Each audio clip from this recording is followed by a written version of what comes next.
네, 한 주간도 평안하셨습니까? 오늘도 우리 수요 성경 공부 시작하도록 하겠습니다. 오늘은 로마서 8장 31절에서 39절이 되겠습니다. 제가 먼저 로마서 8장 31절과 39절을 읽어드리도록 하겠습니다. 그런즉 이 일에 대하여 우리가 무슨 말 하리요? 만일 하나님이 우리를 위하시면 누가 우리를 대적하리요? 자기 아들을 아끼지 아니하시고 우리 모든 사람을 위하여 내어주신 이가 어찌 그 아들과 함께 모든 것을 우리에게 은사로 주지 아니하시겠느뇨? 누가 능히 하나님의 택하신 자들을 송사하리요? 어이롭다 하신 이는 하나님이시니 누가 정죄하리요? 죽으실 뿐 아니라 다시 살아나신 이는 그리스도 예수시니 그는 하나님 우편에 계신 자요 우리를 위하여 간구하시는 자시니라. 누가 우리를 그리스도의 사랑에서 끊으리요? 환난이나 공고나 핍박이나 기근이나 적신이나 위험이나 칼이라. 기록된 바 우리가 종일 주를 위하여 죽임을 당케 되며 도살할 양같이 여김을 받았나이다. 함과 같으니라. 그러나 이 모든 일에 우리를 사랑하시는 이로 말미암아 우리가 넉넉히 이기느니라. 내가 확신하노니 사망이나 생명이나 천사들이나 권세자들이나 현재일이나 장래일이나 능력이나 높음이나 깊음이나 다른 아무 피조물이라도 우리를 우리 주 그리스도 예수 안에 있는 하나님의 사랑에서 끊을 수 없으리라. 아멘. 우리는 지난주에 로마서 8장 30절을 통하여서 하나님께서 미리 정하신 그들을 부르시고 또 부르신 그들을 어이롭다 하시고 어렵다 하신 그들을 또한 영화롭게 하셨느니라 라는 말씀을 통하여서 구원의 서정 9단계를 제가 말씀을 드렸습니다. 이 부분에 있어서 제가 조금 더 보완을 하도록 하겠습니다. 먼저 소명은 그리스도에 의해 준비된 구원을 믿음으로 받으라고 초청하시는 하나님의 은혜로운 행위를 말합니다. 여기에는 외적 소명이 있습니다. 외적 소명이라는 것은 전도자를 통하여 복음을 죄인에게 전파하게 하십니다. 그러나 이러한 외형적인 부르심에는 구원에 이르지 못합니다. 자, 그래서 이 소명에는 외적 소명, 복음을 통하여서 구원의 결실을 맺게 하기 위해서는 반드시 성령님께서 내적인 감동하심이 있어야 합니다. 이러한 내적 감동은 진실한 의미의 유효한 소명이다라고 말합니다. 다시 말하면 이 내적 소명을 통하여서 전도자들의 복음이 그 사람들 마음속에 하나님께서 감동하심을 통하여서 구원 받으려고 하는 그 믿음이 생겨지게 된다라는 것입니다. 그리고 그런 믿음이 생기지게 되면 두 번째로는 바로 중생인데 죄와 허물로 죽었던 영적 생명을 다시 살리는 성령의 역사를 말합니다.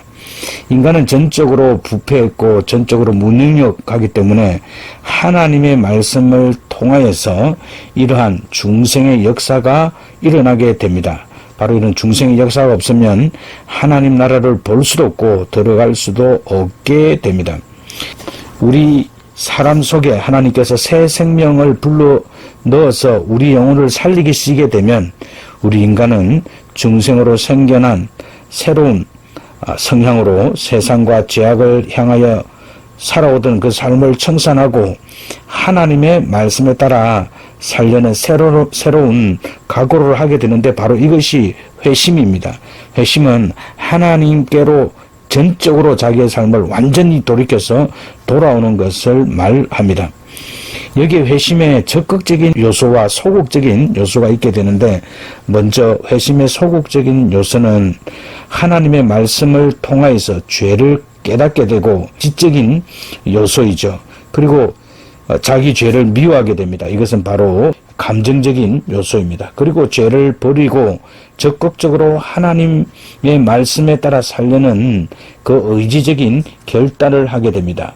바로 이것이 의지적인 요소다라는 것입니다. 그래서 이 회심에는 지정의가 같이 우리 인간 내면 속에서 역사하게 되는 것입니다. 자, 그렇게 했을 때 우리는 바로 이것을 통하여서 회개하게 됩니다. 이 회개에도 적극적인 요소가 있게 됩니다. 따라서 하나님의 말씀을 바로 복음을 통하여서 인식하고 내가 죄인이라는 사실을 인식하게 됩니다. 그렇게 되면 그 하나님의 말씀, 그 구원의 말씀, 복음의 말씀이 진리라고 내가 그 진리에 찬성하게 된다. 내 감정을 거기에 넣어서 내가 그 진리가 참 진리구나. 이 구원이야말로 하나님이 주신 은혜구나 라고 깨닫는 그 감정적인 요소가 있게 된다라는 것입니다. 그리고 그 말씀을 신뢰하며 그대로 살아가려고 하는 결의, 즉 의지적인 요소를 더합니다. 바로 이것이 바로 신앙입니다. 믿음으로 내가 살겠다라는 그 요소를 집어넣는 것을 바로 신앙을 가진다. 우리가 그렇게 말씀할 수 있습니다. 그 다음 단계가 바로 칭의입니다. 인간은 예수 그리스도를 믿었다고 해도 여전히 죄인입니다. 다시 말하면 멸망받을 수밖에 없는 그런 존재라는 것을 깨달을 수밖에 없습니다. 인정할 수밖에 없습니다. 그러나 하나님께서 우리를 의롭다 인정하심으로 우리는 구원을 받을 수 있습니다. 이 의롭다고 인정하는 것은 바로 법적인 하나님의 선언이다라는 것입니다. 다시 말하면 칭의는 그리스도의 대속의 공로로 의를 전가받아 영생에 참여하게 되는 하나님의 은혜를 말씀합니다. 자, 이제 의롭다함을 인정받은 인간이 그 다음 단계로는 바로 양자가 되는 것입니다. 마귀의 자녀였던 죄인을 칭의로 인하여 하나님을 믿는 자, 즉 하나님의 법적 자녀로 삼으시고 영원한 상속권과 하나님의 자녀라는 양자됨을 하나님께서 우리에게 부여해 주신다라는 것입니다. 자, 그렇게 되면 이제 하나님의 자녀가 돼서 완전히 우리가 신분이 변화된 것을 깨닫게 됩니다. 그러면 이제 우리 성도는 이 세상에 있는 죄악된 죄로 가득 찬 오염되어 있는 이 세상 속에서 성결하게 하나님의 형상, 다시 말하면 그리스도의 형상을 담도록 살아가기 위해서 죄와 투쟁적인 그런 면들이 일어나게 된다라는 것입니다. 바로 이 과정을 성경에서는 성화라고 말씀하고 있습니다. 이 과정에서는 성령님께서 우리들을 말씀을 통하여서 도와주셔야 됩니다. 그리고 성령님께서 우리가 역사할 때 성도들은 믿음으로 인내하게 되며 믿음 가운데 연단을 받으며 경건의 연습을 통하여서 우리는 더욱 그리스도의 형상으로 닮아가는 죄와 투쟁의 역사를 하게 되는 것입니다. 우리가 이렇게 살아갈 때 하나님께서는 바로 끝까지 우리의 구원을 인도해 주시고 또 은혜를 주시고 중간에 하나님께서 우리들을 타락하지 않도록 하나님께서 지켜주는 것을 바로 하나님께서 지켜주신다. 견인이라는 단어를 쓰고 있습니다. 그래서 정말 하나님 앞에 유효한 구원의 은혜를 받고 부르심을 받은 사람은 그 중간에 믿음이 타락하거나 바로 신앙을 배신할 수 없다라는 것입니다. 그래서 믿음이 완전히 타락하거나 배교하여서 신앙이 방황하는 자들은 정말 다시 한번 내가 하나님 앞에 내적인 소명을 확실히 받았는지 내 영혼이 거듭나서 중생이 되어 있는지를 살펴보아야 됩니다. 그냥 이런 과정이 없이 교회 안에 들어와서 성도 흉내만 내다가 하나님의 말씀 그대로 환난이나 핍박이 오면 말씀의 뿌리가 깊지 못하여서 넘어지면 구원을 받지 못했다라는 것을 우리는 성경 말씀을 통하여서 정의할 수 있습니다. 우리가 그렇게 살아갈 때 하나님께서는 우리를 늘 지켜주시고 보호해 주시며 천국까지 인도해 주십니다. 우리는 부족하지만 장차 우리의 몸이 부활하여 영광스러운 몸으로 변화될 것이고 영원히 천국에서 하나님과 영적인 친교를 나누며 하나님께 영광 돌리며 그 은혜의 빛 아래서 그 은혜 아래서 살게 될 것입니다. 바로 이것이 바로 성경이 말씀하고 있는 영화의 과정으로 우리가 이렇게 설명할 수 있습니다. 따라서 바울은 이 귀한 말씀들을 통하여서 우리들에게 오늘 계속 말씀해 주고 있는 것입니다.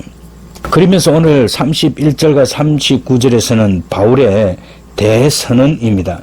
거기에 중심적인 요점이 무엇인지 먼저 31절과 32절을 통하여서 조금 살펴보도록 하겠습니다. 바울은 성령받은 성도가 소유하고 있는 신분과 처지를 이야기한 후 이제 결론으로서 성도가 지니고 있는 특권에 대한 위대한 선언을 시작합니다. 이러한 바울의 대선언에 있어서 중요 요점은 만일 하나님이 우리를 위하시면 누가 우리를 대적하리요? 라는 구절에서 잘 나타나고 있습니다. 한마디로 말하면 하나님은 우리를 성도를 위하시는 분이다 라는 것입니다. 그렇다면 하나님은 성도를 어느 정도로 위하시는가? 바로 여기에 바울은 32절에서 하나님께서는 자신의 하나밖에 없는 독생자를 내어주시기까지 우리 성도들을 위하여 사랑하신다라고 말하고 있습니다. 다시 말하면 하나님께서는 당신의 어떤 소유물을 우리에게 주신 것이 아니라 바로 당신 자신을 우리에게 주셨던 것입니다. 이처럼 성도를 사랑하시는 하나님이시기에 하나님은 성도들에게 필요하다면 기꺼이 자신의 모든 소유물을 선물로 주실 것입니다. 바로 이것이 성도가 지니고 있는 엄청난 특권입니다. 이 엄청난 특권을 지니고 있는 성도들을 대적할 자가 이 세상에 어디에 있겠습니까? 따라서 우리 성도는 이 놀라운 특권을 소유한 자로 성경의 적극적인 명령을 우리는 기억해야 됩니다. 우리를 대적할 자가 없기 때문에 우리를 넘어뜨리려고 또 우리를 시험하려고 늘 다가오는 우리는 마귀를 대적하여 싸워서 이길 수 있는 것입니다. 그래서 야고보서 4장 7절에는 마귀를 대적하라. 그리하면 너희를 피하리라 라고 말씀하고 있습니다. 이런 구절을 보고 많은 경우에 그리스도인들이 마귀야 물러가라. 마귀야 주 예수 이름으로 명하노니 물러가라. 그렇게 기도하는 분들이 많이 계신데 그렇게 한다고 마귀가 물러가는 것이 아닙니다. 우리는 바로 이 마귀를 대적한다는 말은 요셉의 자세에서 우리는 그 의미를 정확하게 파악할 수 있습니다. 다시 말하면 요셉에게 보디발의 아내가 유혹이 왔을 때 그는 마귀야 물러가라 그렇게 하면 이기지 아니었습니다. 그 죄의 현장, 죄를 지을 수밖에 없는 그 현장에서 그는 벗어난 것을 볼 수 있고 죄의 어두운 데서 그는 하나님이 계신 곳으로 빛의 그 역할을 할 수 있는 것으로 어둠이 역사하지 않는 것으로 피하여 간 것을 볼 수 있습니다. 바로 이런 것이 마귀를 대적하는 것이지 우리가 기도하면서 마귀야 물러가라 이렇게 한다고 마귀가 물러갈 것 같으면 우리가 영적 싸움을 얼마나 쉽게 할 수 있겠습니까? 그러나 마귀는 우리가 마귀야 물러가라 이렇게 한다고 마귀가 우리를 피하여 가지 않고 우리 스스로가 이런 영적 능력을 가지고 유혹을 파악하고 죄의 성향을 파악하고 그 자리를 피하여서 하나님의 은혜로 자리에 계속 서 있는 것을 마귀를 대적하는 것을 말합니다. 베드로서 5장 8절과 9절에서는 근신하여 깨어라 너희 대적 마귀가 우는 사자같이 두루 삼킬 자를 찾나니 너희는 믿음을 굳게 하여 저를 대적하라 그렇게 말씀하고 있는데 사실 우는 사자와 같이 두루 다니지만 이 사자가 이빨도 다 빠지고 발톱도 다 빠지고 그냥 모양만 사자이지 아무런 우리에게 해를 끼칠 수 없는 그런 존재다라는 것을 우리는 잘 알고 있어야 합니다. 자, 먼저 끊을 수 없는 하나님의 사랑에서 누가 우리를 대적하리요라고 했는데 이 말은 하나님의 사랑에서 우리를 끊으려고 하는 사단의 역사가 있다라는 것을 말합니다. 사단이 역사하는 방법에는 여러 가지들이 있습니다. 사단은 사람들의 생각을 통하여 역사합니다.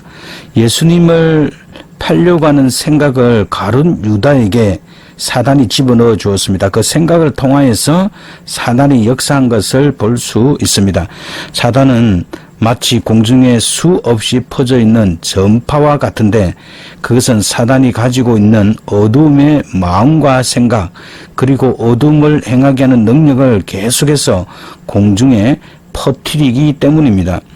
라디오를 원하는 주파수에 정확히 맞추면 그 방송을 들을 수 있는 것처럼 사람의 마음 안에 있는 어둠의 마음이 공중에 떠다니는 사단의 주파수와 맞으면 즉시로 사단의 음성이 들려온다는 사실입니다. 예를 들어 미움이라는 마음이 있다면 이것이 바로 사단이 공중에 퍼뜨려 놓은 미움이라는 전파를 받아들일 수 있는 안테나의 역할을 하는 것입니다. 그래서 사단이 퍼뜨려 놓은 어둠의 전파와 사람의 마음에 있는 악한 생각들이 서로 주파수가 맞추게 되면 사단은 이 사람의 생각을 통해 자신이 갖고 있는 어둠의 능력을 불어넣게 됩니다. 어둠의 마음이 더 강한 힘을 얻게 되면 이제 활동하기 시작하는 것인데 이것을 바로 사단의 역사를 받는다 또는 시험을 받는다라고 말할 수 있는 것입니다. 이렇게 사단의 음성을 듣게 되면 육신의 일을 범하게 되고 더 나아가 육체의 일까지 행하게 됩니다. 처음에는 다만 죄를 지을 수 있는 마음만 있었는데 이것이 사단의 역사를 받음으로 죄를 짓고자 하는 마음으로 발전하게 되고 더 강하게 사단의 역사를 받게 되면 마침내 그 마음에 있는 것을 행동으로까지 옮기게 된다는 말입니다. 우리는 하나님의 자녀가 되었을 때 성령님께서 우리에게 주시는 또 성령님께서 내주하심으로 우리의 마음속에 진리의 말씀들을 주십니다. 바로 그 말씀을 통하여서 성령님은 인도해 주시고 또 역사해 주시는 것입니다. 그래서 성령님의 음성도 바로 우리 안에서부터 들려온다고 그렇게 말할 수 있는 것입니다. 그러나 사단은 외부로부터 역사하기 때문에 사람 마음 안에 침투해 들어오기 위해서는 통로가 필요한 것이고 바로 그 통로가 생각입니다. 그런데 생각이란 사람이 태어나서 자라서 보고 듣고 배운 것들이 느낌과 함께 받아들여져서 마음에 담겨지게 되고 이것이 어떤 상황이나 조건을 만남으로 다시 재생되어 머리에 떠올려지는 것을 말합니다. 사람이 태어나 살아오면서 어떤 것을 느낌과 함께 입력시키느냐에 따라 떠오르는 생각의 내용도 전혀 다르다는 사실입니다. 똑같은 상황을 만났다 해도 진리로만 입력시켜 온 사람이라면 진리의 생각이 먼저 떠오를 것이요 반대로 비진리를 많이 입력시켜 온 사람이라면 당연히 비진리의 생각이 먼저 떠오르게 됩니다. 그러나 대부분 사람들은 진리인 하나님의 말씀으로 가르침을 받아온 것이 아니므로 그 안에는 대부분 비진리가 채워져 있습니다. 참 진리인 하나님의 말씀에 비추어 볼 때만이 사람들은 그동안 자신이 진리라고 믿어왔던 것들이 얼마나 잘못된 것인가를 깨달을 수 있습니다. 그러므로 우리 마음속에 우리 생각 속에 비진리의 내용들이 입력된 사람들은 비진리의 생각이 나오는 것이요 이러한 생각을 육신의 생각이라고 하는데 사단은 바로 이 육신의 생각을 통하여 역사한다는 것입니다. 로마서 8장 6, 7절에서는 육신의 생각은 사망이요 영의 생각은 생명과 평안이니라. 육신의 생각은 하나님과 원수가 되나니 이는 하나님의 법에 굴복지 아니할 뿐 아니라 할 수도 없다라고 말씀하고 있습니다. 우리 그리스도인들은 항상 사단에게 이런 텀을 주어서는 안 됩니다. 따라서 우리는 바울이 이야기한 것처럼 항상 깨어 기도하고 또 내주하시는 성령님께서 우리 마음 안에 진리로 우리의 마음을 주관해 가실 수 있도록 우리는 영적으로 늘 깨어 있어야 합니다. 우리가 진리를 가지고 우리가 살아갈 때 육신의 생각을 통하여서 역사한 그 사단의 역사를 막을 수 있는 것입니다. 따라서 우리는 이런 사단의 역사가 일어나게 될 때마다 가장 중요한 하나님의 사랑에서 우리를 끊을 수 없다라는 것을 우리는 늘 기억하고 하나님께서 우리를 위하시기 때문에 어떤 원수의 대적에서도 우리는 이길 수 있습니다. 자, 거기에서 로마서 8장 31절과 32절에서는 그런즉 이 일에 대하여 우리가 무슨 말을 하리요? 만일 하나님이 우리를 위하시면 누가 우리를 대적하리요? 자, 그 다음부터가 중요합니다. 자기 아들을 아끼지 아니하시고 우리 모든 사람을 위하여 내어주신 이가 어찌 그 아들과 함께 모든 것을 우리에게 은사로 주지 아니하시겠느냐라고 말씀하고 있습니다. 이것은 바로 아브라함이 이삭을 제물로 바칠 때 하나님께서 창세기 22장 12절에 보면 내가 내 아들 독자를 아끼지 아니하고 라는 그 표현이 있습니다. 하나님께서도 똑같이 그 아들을 우리에게 주신 그 사실을 말하고 있습니다.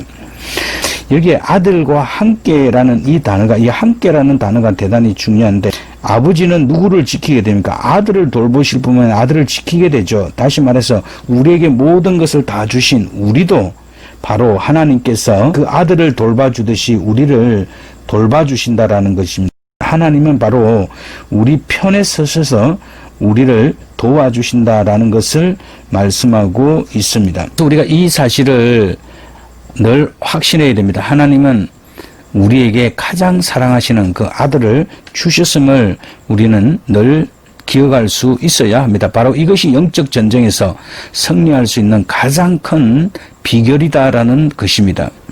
자, 그래서 하나님이 우리 편이 될 때 우리의 싸움은 반드시 승리할 수밖에 없습니다.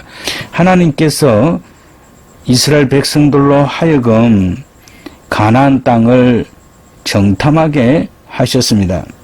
각 지파에 산 사람이 다 그 가나안 땅을 40일 동안 정탐하고 돌아온 12명의 보고서를 듣고 이스라엘 백성들은 이 패배의식에 빠져 있었습니다. 여전히 애굽에서 살던 그 노예의식에 빠져 있었기 때문에 그들은 대혼란에 빠지게 됩니다.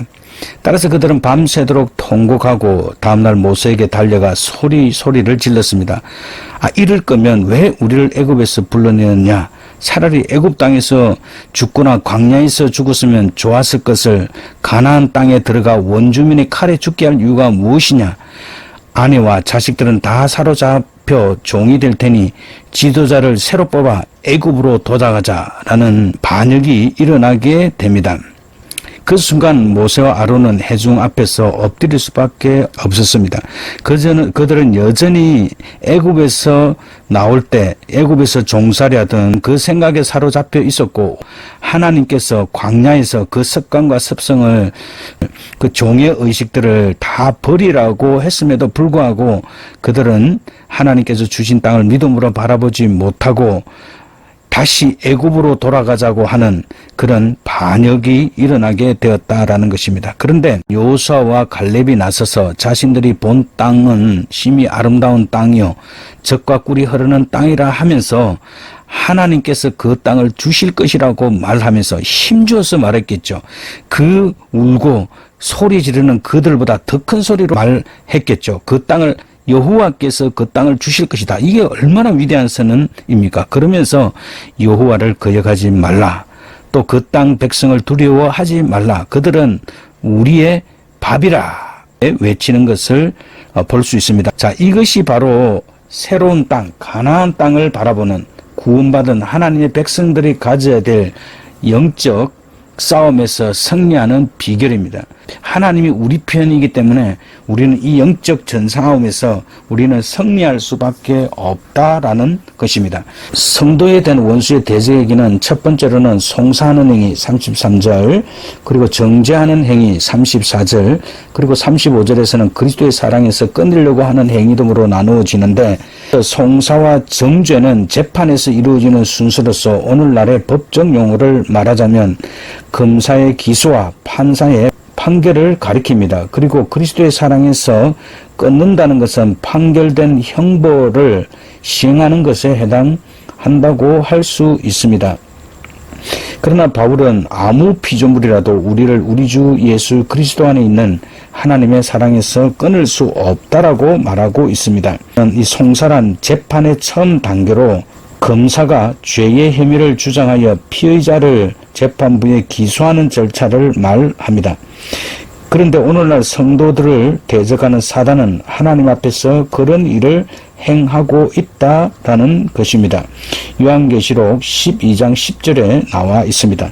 즉 사단과 그의 하수인들은 끊임없이 성도의 고백과 행함 사이에 그 모순을 지적하기에 바쁘지만, 그러나 그들은 결코 우리 그리스도인들을 그들이 원하는 목적을 성취하지 못한다라는 것을 우리는 알아야 됩니다.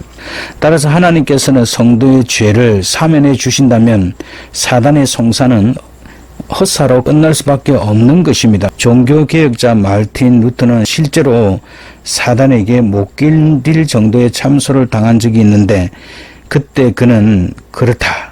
나는 내가 참소하던 흉악한 죄인이다. 그러나 하나님께서는 그럼에도 불구하고 나를 죽기까지 사랑해 주셨다라고 외침으로써 사단을 물리쳤다고 합니다. 사단이 욥을 송사했으나 하나님은 욥을 의롭다고 했습니다. 우리도 지은 죄로 인하여 마음에 정죄의식이 생기지만 그것은 사단의 송사일 뿐 하나님께서는 인정하지 않으신다라는 것입니다. 자, 그 다음에 이제 누가 우리를 정죄하리요라고 말하고 있습니다. 자, 바울이 여기에서 정죄하리요에서 강조한 것은 바로 성도가 의롭게 된 것이 그리스도의 구속으로 말미암아 비롯되었음을 강조하려고 합니다.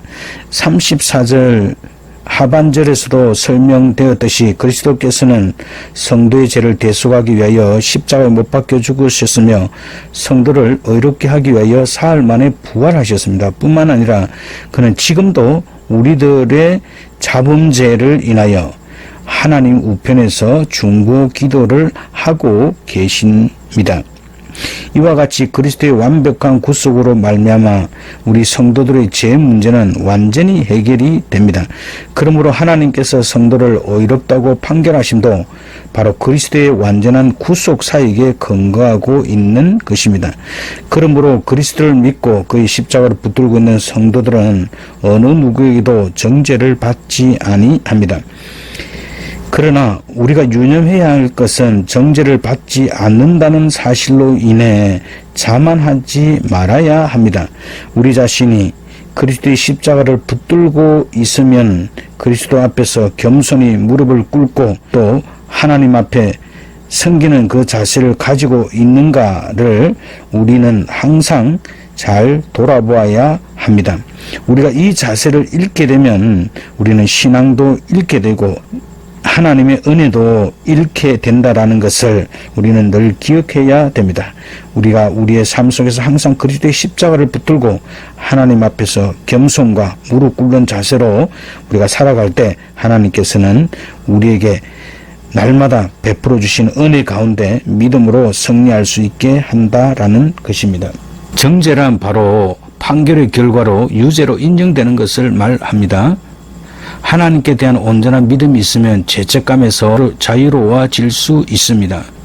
누가 우리를 그리스도의 사랑에서 끊으리요? 환난이나 공고나 핍박이나 기근이나 적신이나 위험이냐 칼이랴 라고 말하고 있는데, 우리를 그리스도의 사랑에서 끊으려고 하는 것은 송사, 정죄, 다음 단계로 이어지는 사단의 공세입니다. 욥의 경우에도 사단은 하나님 앞에서 송사와 정죄를 한 후에 욥에게 갖가지 환난을 가함으로써 욥을 하나님의 사랑에서 끊으려고 하였습니다. 욥기서 1장 13절과 19절, 2장 7절과 9절에 그런 내용들이 나와 있습니다. 욥기서 오늘 1장과 2장을 요약해 드리도록 하겠습니다. 우스 땅에 살았던 욥은 순전하고 정직하여 하나님을 경외하며 악에서 떠난 자였다라고 말합니다. 그는 동방에서 가장 큰 부자로 살았습니다. 그리고 그 아들들이 생일을 당하면 그 사람들을 청하에서 잔치를 하고 먹고 마셨습니다. 잔치 날이 지나면 욥은 그들을 불러다가 성결케 하기 위해서 바로 번제를 드리고 경건하게 하나님을 섬기는 그 삶을 살고 있었다라는 것입니다. 그런데 하루는 사단이 하나님 앞에 와서 내가 땅을 두루 돌아다니며 이게 살펴보고 왔는데 하나님께서 사단에게 그렇게 물어봅니다. 내가 내 종 욥을 유의하여 보았느냐? 그와 같이 순전하고 정직하며 하나님을 경외하며 악에서 떠난 자가 없느니라 라고 이야기했을 때 사단은 여호와께서 대답하여 가라되 욥이 어찌 까닭 없이 하나님을 경외하리까? 라고 이야기하면서 바로 하나님을 잘 섬기는 것은 하나님께서 그 소유를 복되게 하여 소유물로 땅에 널리게 하였습니다. 참으로 그가 많은 재산과 재물과 그 모든 것들이 하나님께 받았으므로 그는 당연히 하나님을 잘 섬길 수밖에 없지 않느냐라는 이야기를 하게 됩니다. 이 사단이 그의 모든 소유물을 취소해서 그리하면 정령 대면하여 주님을 욕할 것이다 라고 이야기합니다. 그럴 때 하나님께서 그의 소유물을 사단에게 다 붙이게 될 때 사단은 욥에게 와서 그 자녀들과 재산들과 그 모든 것들을 다 걷어가게 됩니다. 그렇게 했을 때 욥은 그 고통 가운데 이 1장 20절에 보면 욥이 일어나 겉옷을 찢고 머리털을 밀고 땅에 엎드려 경배하며 가로되 내가 모태에서 적신이 나와 사온적 또한 적신이 그리로 돌아올지라 주신 자도 여호와시요 취하신 자도 여호와시니 여호와 이름이 찬송을 받으실지니이다 하고 이 모든 일에 욥이 범죄치 아니하고 하나님을 향하여 어리석게 원망하지 않게 됩니다.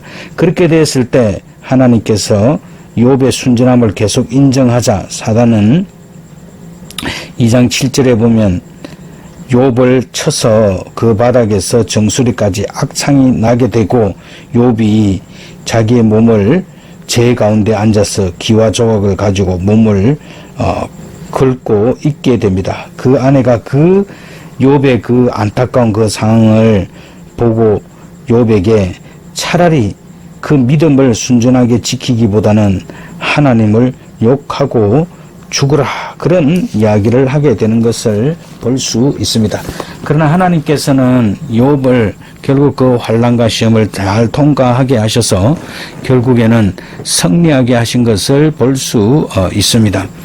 따라서 그 하나님의 사랑이 우리를 어떤 것에서부터 끊을 수 없다라는 것을 바울은 오늘 우리들에게 다시 말씀해 주고 있는데 우리를 그리스도의 사랑에서 끊을 수 없습니다. 환난이나 공고나 핍박이나 기근이나 적신이나 위험이나 칼이랴 라고 8장 35절에서 말씀하고 있는데 바로 이 부분을 조금 더 살펴보도록 하겠습니다. 우리가 잘 아는 대로 이 고난은 바로 인내를 이루고 인내는 연단을 이루고 연단은 바로 소망을 이루게 됩니다. 그래서 우리가 가지고 있는 이 신앙의 프레임, 신앙의 인도하심, 신앙이 뭘 말하고 있는지를 우리는 정확하게 알아야 합니다. 다시 고난을 통하여서 우리는 인내를 배우고 그 인내를 통하여서 하나님 앞에 우리 마음이 연단을 받아서 이 소망을 갖게 됩니다. 근데 이제 대부분 사람들은 이런 과정들을 어떻게 이해를 하냐면 잘못 그 이해를 하고 있는 것인데 대부분 사람들은 고난과 인내와 연단을 잘 통과하면 소망을 이룬다라는 것을 자신들의 그 어떤 어려운 일들을 해결받기 위해서 이 말들을 적용하는 것을 볼 수 있습니다. 물론 그렇게도 적용할 수 있지만 그러나 성경이 말씀하고 있는 것은 궁극적인 것은 그것이 아니다라는 것입니다. 우리가 예수 그리스도를 찾고 믿는 것은 믿음 안에서 소망을 가지고 살면서 문제를 해결하는 열쇠가 하나님께 있다고 생각하여 믿는 것이 아닙니다. 그래서 사람들은 자기가 예를 들어서 비즈니스를 하게 되면 그 비즈니스가 어느 정도 되어야 된다. 뭐 쉽게 이야기하면 비즈니스가 잘 되어서 교회를 위해서 많은 헌금을 드리고 또 사람들에게 지급을 주고 뭐 그런 걸로 이렇게 그 사람들이 그 소망을 생각하는데 이 소망은 성경이 말씀하신 그대로 산 소망이고 하늘의 소망입니다. 우리가 원하는 소망 그것은 전혀 다른 별개의 것이다라는 것을 우리는 생각해야 되는데 그래서 사람들은 소망하는 것을 하나님 앞에 두고 기도하면 또 신앙생활을 잘하면 헌금생활을 잘하면 그러면 내가 육신이 약하여서 내 능력이 약하여서 또는 내가 할 수 없는 그런 일들을 하나님의 능력으로 기적적으로 해결하고, 그렇게 해서 인간이 할 수 없는 일을, 내가 할 수 없는 일을 하나님이 나를 통하여서 기적을 베풀어 주셔서 이 일을 하셨다. 그래서 나는 내 꿈을 이루었다. 사람들이 이렇게 생각하여서 이 구절들을 많이 적용하고 또 이 구절들을 놓고 기도하는 경우를 참 많이 봅니다. 이거는 하장입니다. 이건 정말 하나님을 전혀 모르는 사람들이 이 말을 통하여서 현재 위기를 극복하기 위해서 사용할 수는 있으나, 그러나 우리가 말하는 이 신앙에서 고난, 인내, 연단, 소망은 그런 목적이 아니다라는 것입니다. 좀 더 말하면 우리의 삶은 소비하는 삶임을 우리는 볼 수 있습니다. 그래서 사람들은 모든 것을 벌고 또 소비하게 됩니다.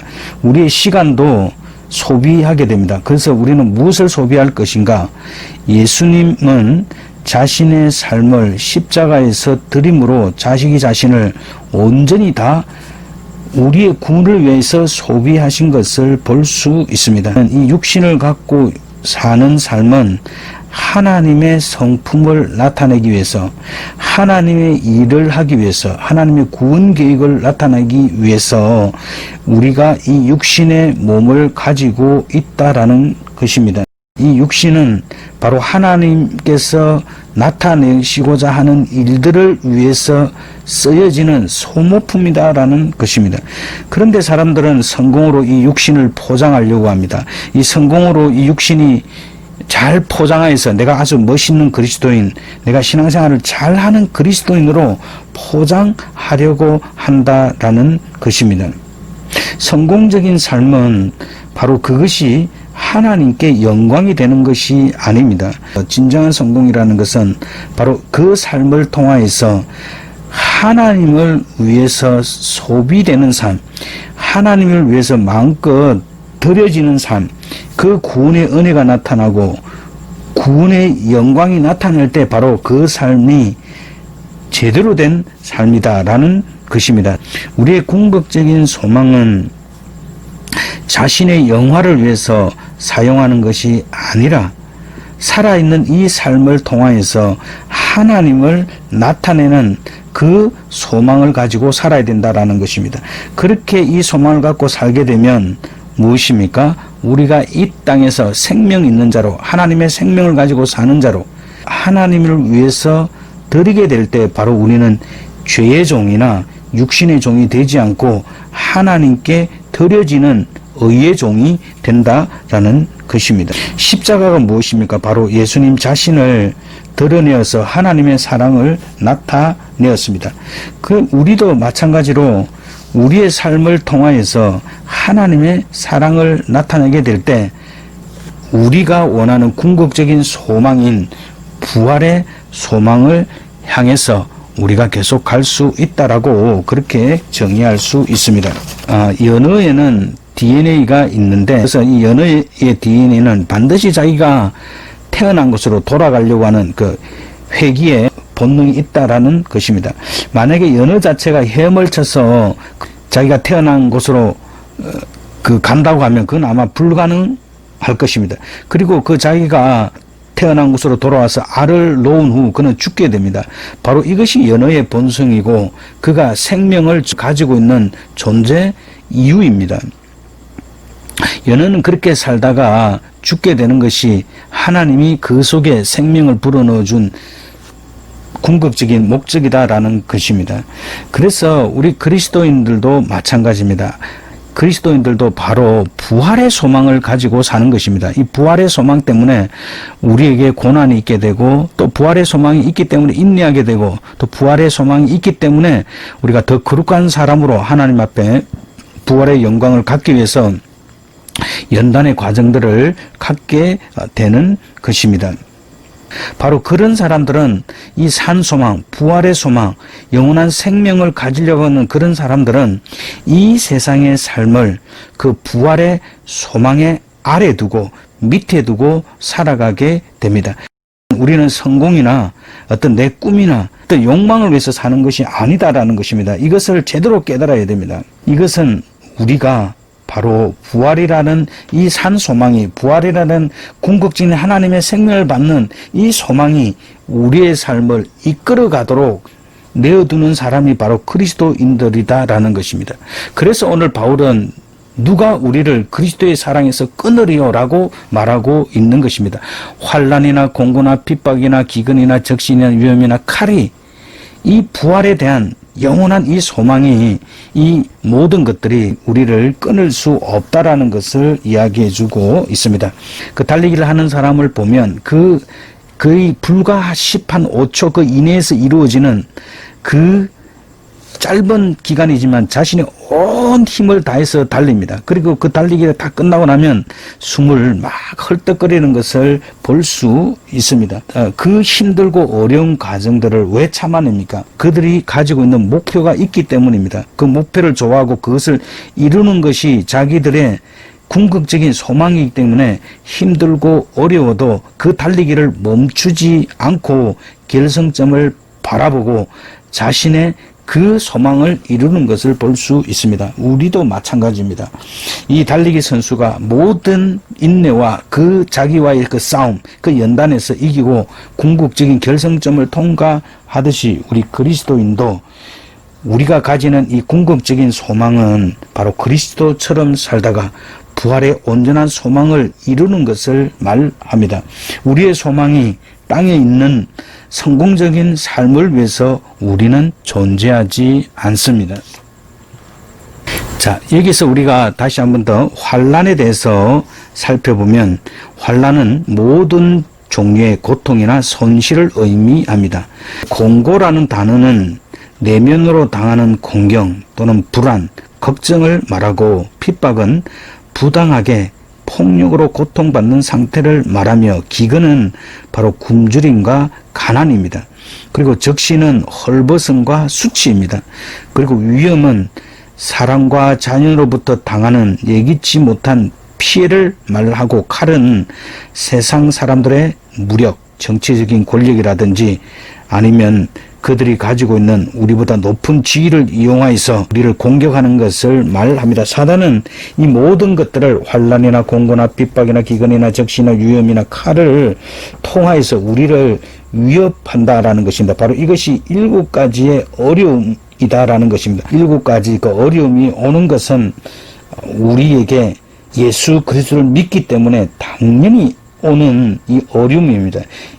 그러나 우리는 그리스도의 사랑은 이 모든 일을 넉넉히 이기도록 합니다. 자, 넉넉히 이긴다. 이 참 멋있는 표현입니다. 넉넉히 이긴다고 하는 것은 바로 완전한 승리, 승리의 완전성을 의미하는 말입니다. 성도는 비록 죽음의 환난을 당하여 순교할지라도 그것은 패배가 아닙니다. 바로 그것이 승리입니다. 왜냐하면 그 죽음을 통하여서 부활의 소망이 확실하게 증거되었기 때문입니다. 우리가 부활이라는 궁극적인 소망이 없다 그러면 순교의 이유도 없는 것입니다. 따라서 우리 그리스도인들의 승리는 보통 승리가 아니라 완전하고도 영광스러운 승리라는 것입니다. 그리고 모든 일에 있어서 승리다라는 것입니다. 경미한 역경이나 또는 죽음과 같이 이를 정도의 심각한 환난에서도 성도는 완전한 승리를 얻기 때문입니다. 그리고 성도가 이런 완전한 승리를 할 수 있는 것은 주님께서 성도를 사랑하시기 때문입니다.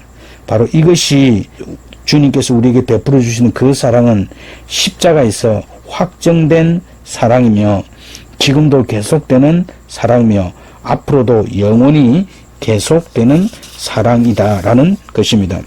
따라서 우리는 이 사랑을 힘입어 우리가 이 세상을 살아가면 결국 그리스도처럼 온전한 부활로 우리는 다시 영원한 새 생명을 받게 될 것입니다.